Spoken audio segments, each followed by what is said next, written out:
Vocês já ouviram falar de histórias que parecem tão absurdas que só podem ser mentira, mas que são contadas com uma seriedade tão grande que te deixam na dúvida? Pois é, hoje eu vou contar uma dessas. Uma que o marido da minha tia me contou há anos e que até hoje me arrepia só de lembrar. É uma história sobre um encontro que desafia qualquer lógica. Tudo começou numa cidadezinha do interior, daquelas onde todo mundo se conhece e as notícias correm mais rápido que o vento. O marido da minha tia, vamos chamá-lo de Carlos, era um jovem naquela época, cético por natureza, mas com uma curiosidade que o puxava para o desconhecido. O pai dele, seu Joaquim, era um homem mais velho, do campo, que já tinha visto muita coisa nessa vida e acreditava que o mundo era bem maior e mais misterioso do que a gente imagina. Um dia, um boato começou a circular na cidade sobre um homem recém-chegado, um tal de Bento, que supostamente tinha dons diferentes. Diziam que ele conseguia prever coisas, que conversava com o invisível e que, às vezes, fazia coisas que ninguém conseguia explicar. A curiosidade falou mais alto. Carlos, querendo provar que era tudo bobagem, e seu Joaquim, querendo ver com os próprios olhos, decidiram visitar o tal Bento. A casa dele ficava um pouco afastada do centro. Um casebre simples de madeira, cercado por um mato alto e com um ar de abandono. O cheiro de terra molhada e de fumaça de lenha pairava no ar. Eles bateram na porta e, depois de um momento de silêncio, a porta se abriu rangendo. Bento era um homem de aparência comum, talvez um pouco mais velho do que esperavam, com olhos fundos e um olhar penetrante que parecia ler a alma de quem estivesse na sua frente. Ele não parecia um charlatão, nem um feiticeiro de filme. Era só um homem. Ele os convidou para entrar com um gesto silencioso. A casa por dentro era ainda mais simples. Poucos móveis, uma mesa de madeira no centro, 2 cadeiras e uma lamparina. A querosene que lançava sombras dançantes nas paredes. Eles se sentaram e a conversa começou. Mas não era uma conversa sobre poderes ou sobrenatural. Bento perguntava sobre a colheita, sobre a família, sobre a vida na cidade. Ele tinha uma voz calma, quase hipnótica. Carlos, aos poucos, foi baixando a guarda. O homem não parecia querer provar nada. Ele apenas conversava. Seu Joaquim, por outro lado, estava atento a cada detalhe, cada gesto, cada pausa na fala de Bento. Eles estavam ali há talvez uns 20 minutos. O sol da tarde entrando por uma fresta na janela, quando de repente Bento parou de falar no meio de uma frase. Seus olhos se fixaram num ponto vazio da sala. Um silêncio pesado caiu sobre o ambiente. Carlos sentiu um calafrio percorrer sua espinha. Bento se levantou devagar, olhou para os dois e disse, com a mesma calma de antes: preciso entrar agora. Com licença, Carlos e seu Joaquim se entreolharam, sem entender.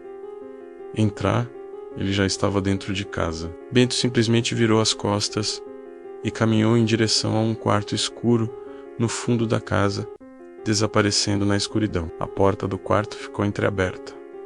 1, 2, 3 segundos de silêncio absoluto. E então, o som de pneus cantando no cascalho, seguido pelo barulho de portas de carro batendo com força. Carlos correu para a janela e viu uma viatura da polícia, poeirenta, parou bruscamente em frente à casa. 2 policiais desceram apressados, com as mãos nos coldres das armas, o rosto tenso. A atmosfera de calma se quebrou em 1000 pedaços, substituída por uma tensão quase palpável. Eles bateram na porta com força, gritando: polícia, abra a porta. Bento, sabemos que você está aí.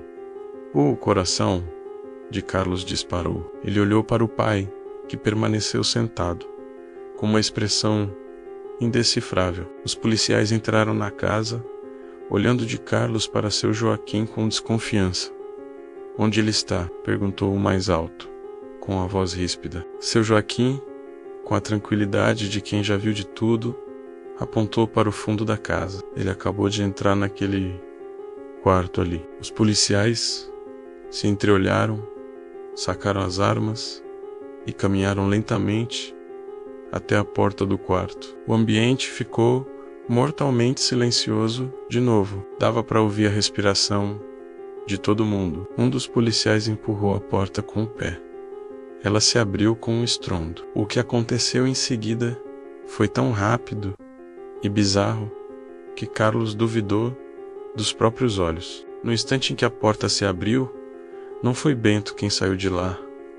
Foi um porco grande, sujo de lama, que disparou do quarto escuro como uma flecha. Ele soltou um grunhido alto e passou correndo por entre as pernas dos policiais, que foram pegos totalmente de surpresa. O animal atravessou a sala, passou pela porta da frente, que ainda estava aberta, e sumiu na estrada poeirenta, levantando uma nuvem de poeira atrás de si. Os policiais ficaram paralisados por um segundo, completamente atônitos.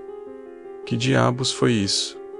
Um deles gritou. Eles entraram no quarto, vasculharam tudo. Era um cômodo pequeno, vazio, com uma única janela minúscula, gradeada e alta demais para alguém passar. Não havia outro lugar para se esconder. Eles reviraram a casa inteira, olharam debaixo da cama improvisada, atrás do fogão a lenha, no pequeno quintal. Nada. Bento tinha simplesmente evaporado. Frustrados e irritados, os policiais interrogaram Carlos e seu Joaquim mais uma vez. "Vocês têm certeza de que ele entrou naquele quarto?" "Absoluta", respondeu seu Joaquim, sem piscar. Sem ter o que fazer, os policiais foram embora, resmungando sobre perda de tempo e sobre os malucos daquela região. Carlos e o pai ficaram sozinhos novamente na casa silenciosa. O sol já estava se pondo e as sombras se alongavam. Carlos estava tremendo, tentando processar o que tinha acabado de acontecer. Um porco. De onde saiu aquele porco? E onde estava Bento? Ele olhou para o pai, que parecia estranhamente tranquilo, como se esperasse por algo. Eles esperaram. 5, talvez 10 minutos se passaram, em silêncio, e então eles o viram, vindo pela estrada, caminhando calmamente na direção da casa, como se estivesse voltando de um passeio. Lá estava Bento. Ele entrou, limpou a poeira dos sapatos na soleira da porta e sorriu para eles. Um sorriso enigmático. "Desculpem a interrupção", ele disse, com a voz serena de sempre. Carlos não aguentou. O ceticismo tinha virado um nó na sua garganta. Ele se levantou, a voz trêmula de adrenalina e confusão. Como você saiu? A polícia estava aqui. Não tem outra porta? A janela é gradeada.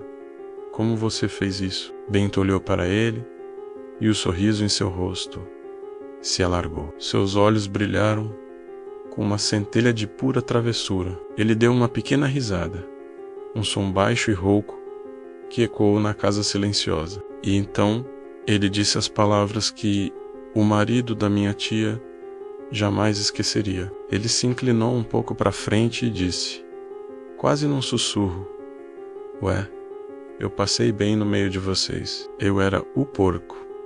A revelação caiu como uma bomba. A imagem do animal desesperado, correndo e grunhindo, se sobrepôs à figura calma do homem à sua frente. O absurdo da situação, a impossibilidade, a lógica se desfazendo diante dos seus olhos. Carlos ficou sem palavras, apenas olhando para o homem, depois para o pai, que simplesmente balançou a cabeça, com um meio sorriso, como se dissesse: Eu te avisei que o mundo era maior do que a gente pensa. Eles foram embora daquela casa em silêncio, deixando Bento para trás com seus mistérios. Carlos nunca mais o viu. Mas aquela tarde, aquele olhar, aquela risada e aquela frase final ficaram gravados em sua memória para sempre. Era uma história que ele contava poucas vezes e sempre com um ar de assombro, como quem viu algo que não deveria ter visto. E toda vez que eu ouço, eu me pergunto: até onde vai a nossa compreensão da realidade? E o que mais existe por aí, escondido sob a aparência do impossível? Obrigado por ouvir essa história maluca até o final. Se você também tem uma história de família que desafia a explicação, conta aí nos comentários. E não se esqueça de se inscrever para mais relatos do inexplicável. Até a próxima.